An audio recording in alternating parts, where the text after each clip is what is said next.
I tried to let the Jay-Z commentary cool off a little bit before I added my 2 cents. I've waited long enough. How dare he wear a fro?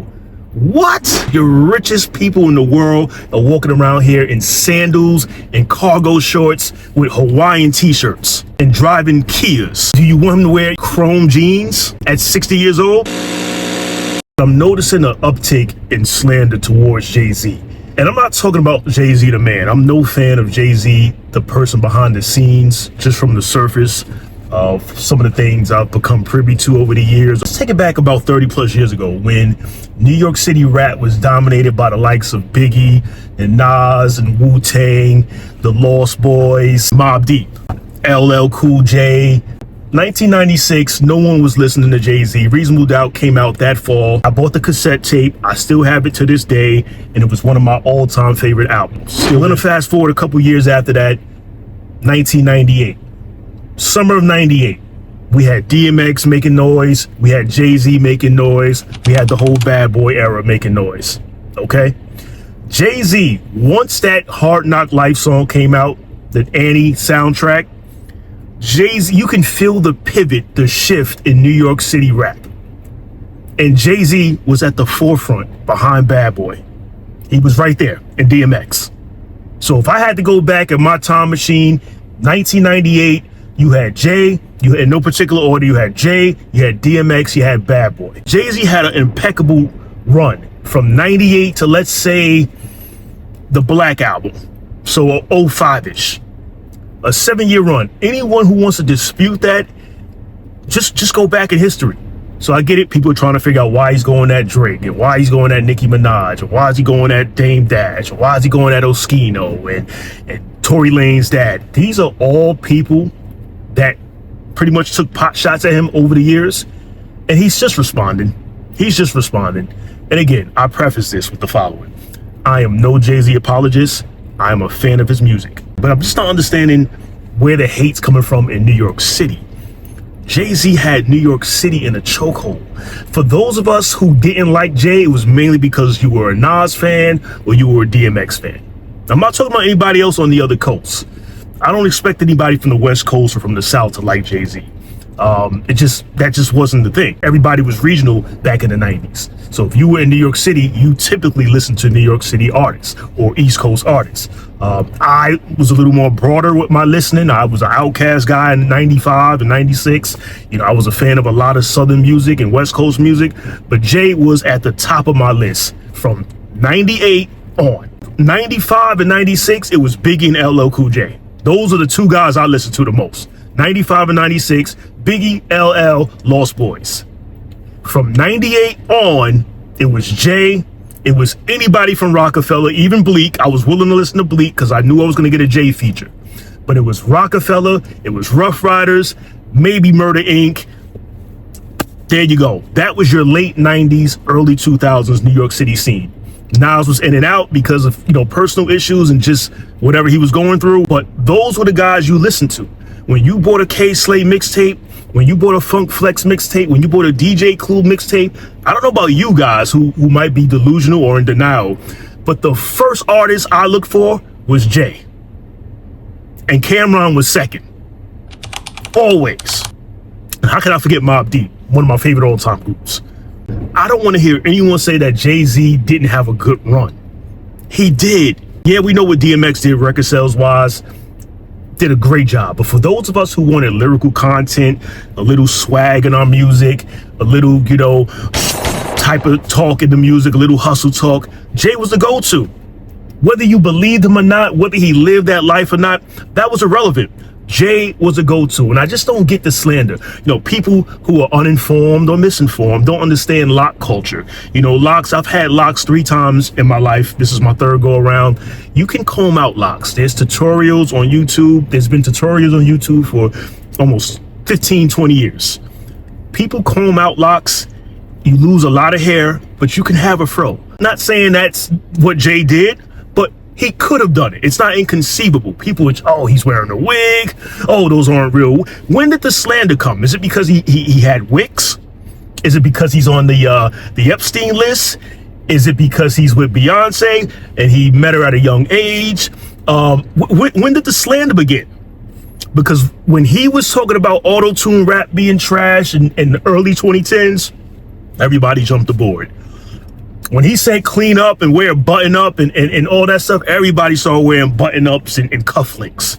I hated that era, but everyone started wearing button ups and cufflinks because of Jay, the influence of Jay-Z. He's not the starter of throwback jerseys. I'm always going to give love to Outkast because they were doing that in 95 and 96. If you ever want to go back in time, just watch Black Ice with Goody Mob and Big Boy. Big Boy had a Houston Astros throwback jersey, and this was 1995. Not saying there weren't other people before Big Boy, but Jay, for some reason, gets credit for the throwback jersey, and that's always going to be Outkast for me. But that's neither here nor there. What I'm saying is the slander is unwarranted if you're from New York City, because Jay held the city on his shoulders. After Biggie got taken away from us and after Mace found religion, there was no one else. We had the Locks fighting Puff with the whole Bad Boy Rough Rider thing. We had DMX, we had Ja Rule, and people were killing Ja Rule after a while once 50 Cent came. But the point is, Jay carried the entire New York. He just did. And I'm a Nas fan, but Nas just wasn't around, and Jay called him out, and we know what happened after that. Jay carried the city, and he was the sound for the East Coast for a long time, all the way down to Philly. And I was going to Philly a lot in the early 2000s.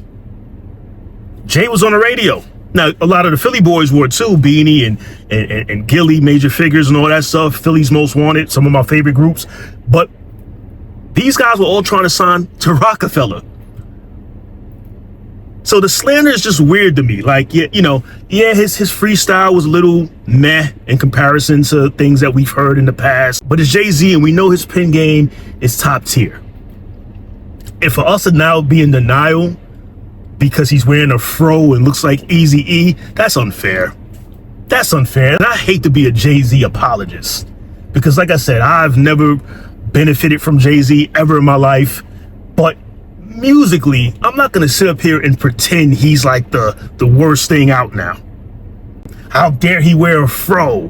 What? So a man who can maybe grow hair, I'm assuming that's his hair, a man can't wear whatever hairstyle he wants.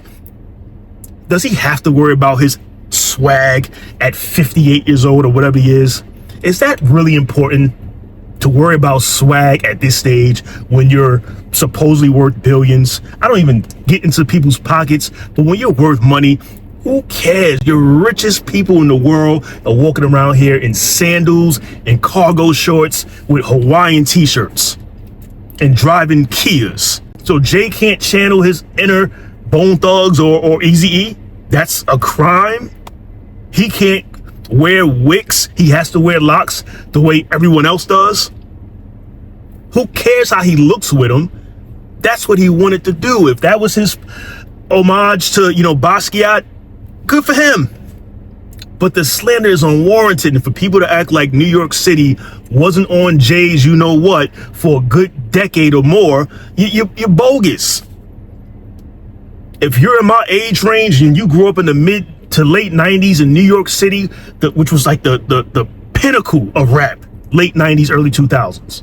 I'm going to say late 90s because early 2000s, you felt the shift going to the South. But late 90s, when everything centered around New York and you listened to mixtapes intently to hear who had the best verse on Fantastic Four or Reservoir Dogs, you listened for Jay. You listened for Jada, The Locks, Cameron, maybe DMX. Again, I wasn't a huge DMX fan, but those were the guys. Those were your guys.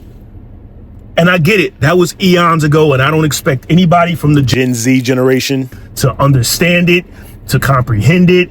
You guys can listen to your NBA young boys and all that stuff and have fun with it. But anyone who's 40 and up to now try to clown Jay is weird to me. It's weird behavior. And again, you don't have to like his message. You don't have to like what he stands for. I'm no fan of the person outside of the booth. I don't know him to not be a fan, but from what I've seen From what I've heard, he's not somebody I, bang with. But from a music perspective, Jay-Z was top tier for many, many years, whether you liked him or not. We know Tupac got at him before, but Tupac was getting at the Hawaiian Sophie Jay-Z.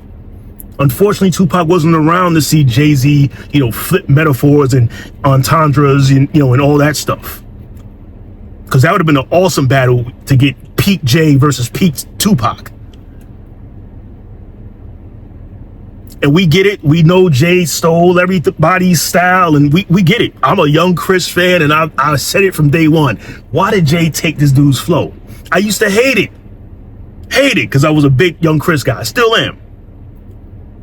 So we get it. Jay has stolen little elements and done this and done that, and he gets heralded as this, GOAT, whatever. But the slander's unfair. That tri-state area in late 90s, Jay, Nas, DMX, might want to throw Mace in there for a little bit. And then, 2000 and on, Jadakiss took over and Fabulous and all those guys. But Jay was the dude. People looked up to Jay. Jay wasn't lying when he said he didn't look up to y'all. Y'all looked up to him. It's true. I'm talking about artists now. I'm not talking about fans. So let's not be as insensitive about Jay-Z's impact musically. You could clown his hair all you want. You could clown his outfit. Who cares? Do you want him to wear, chrome jeans at 60 years old? What do you want him to wear? I just found the slander to be unwarranted. Just my 2 cents. I'm guessing the album is on its way. I'll be waiting for it, just like I was waiting for the clips last year. And just like I've been waiting for a lot of my favorite all-time artists from the 90s. So it is what it is.